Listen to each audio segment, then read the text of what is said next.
that smell?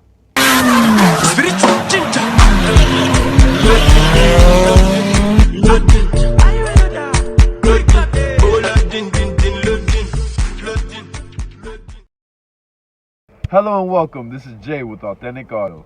Today I share with you the knowledge of how to change your cabin air filter. You ever hop in your car, go to turn on your heater, your AC, and get this like musky smell? Yeah. Well, that, my friends, is a sign of an old or dirty cabin air filter. Now, most vehicles past the mid-1990s are going to have a cabin air filter somewhere in the dash. Now, depending on your vehicle, some of the cabin air filters will be placed behind the glove box or near where your feet rest, on the passenger side or the driver's side. To find the exact location and the change interval of your cabin air filter, look in your manual or go to your local auto parts store and they should let you know. A cabin air filter is made of thin sheets of blended fibers.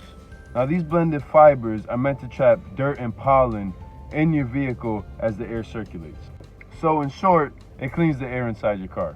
So if you have a funky odor or you feel like your AC or your heater aren't blowing as efficiently as they used to be, then it's probably time to change your cabin air filter.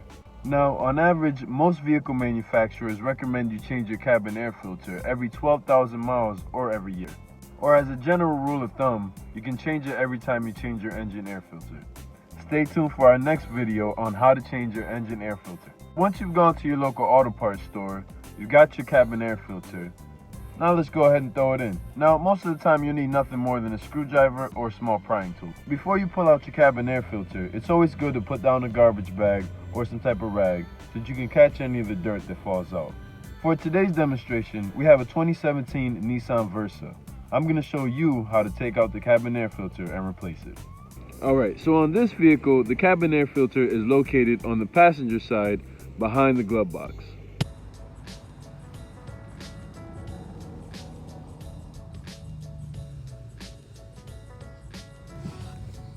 So what you're gonna do is come under here and just lift on this tab right there. Now take the whole cap off, right? Now this guy's covering your cabin air filter. Cabin air filter is right here on the inside. Now this thing is directional. So when you're pulling it out, you're gonna wanna make sure that you put it back in the same way. Now, it might take a little bit of fussing with, depending on which vehicle it is. But if you poke your finger in and try and get a good corner of it,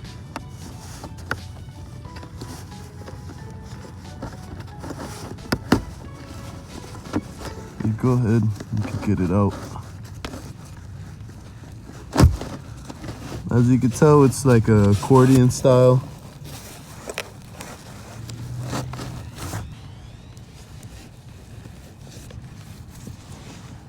Go ahead and squish it, pull it out.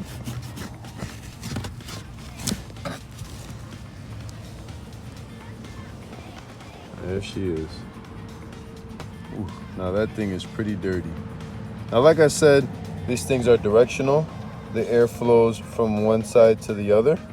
So you're gonna wanna make sure you put it in the exact same way.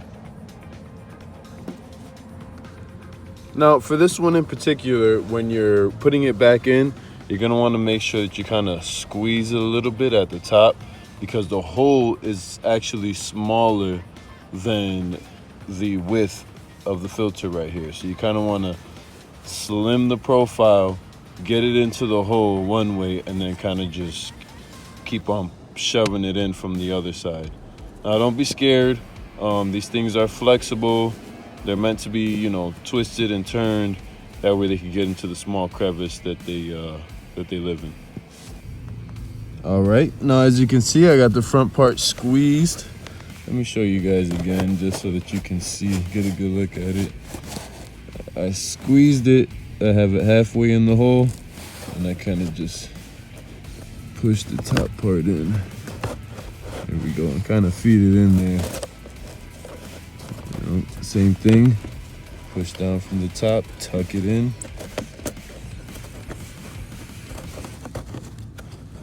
All right, kind of massage it a little bit, make sure that it's all stretched out. And then as you can see, she's in there. All right. Now you're gonna go ahead and take your cap and place it back on. All right, now you're done. Congratulations, you just worked on your car and you got it done in, let's say, 5-10 minutes. Now, like I said, installation may be different depending on which vehicle you have, but more or less, they're all pretty similar. If you need some help or advice, feel free to give me a shout or comment below. The whole purpose of these videos is to spread knowledge and self-reliance in the car community world, and especially for those who aren't really familiar with cars. I just want to make it so that we can level the playing field and everyone can have a decent knowledge of how to take care of your cars. Because, I mean, honestly, I find it really crazy how a lot of people don't know how to even just change their tire, which is going to be a video I'm coming up with next. A lot of people, you know, even just, you know, gentlemen, females weren't taught a lot of automotive knowledge. You know, whether you had your dad in the picture or not. I know there's a gentleman who has a page about teaching people who didn't have a father things that a father should have taught you. And you know, I really take that to heart, and I think that, you know, everyone should have the knowledge and just the confidence to be able to say that, hey, you know, if I'm out on the road, I'll be able to handle myself, you know. So with that, thank you guys, and thank you for watching. Like and subscribe, please. There'll be more videos to come, and I appreciate all the support. Have a good day.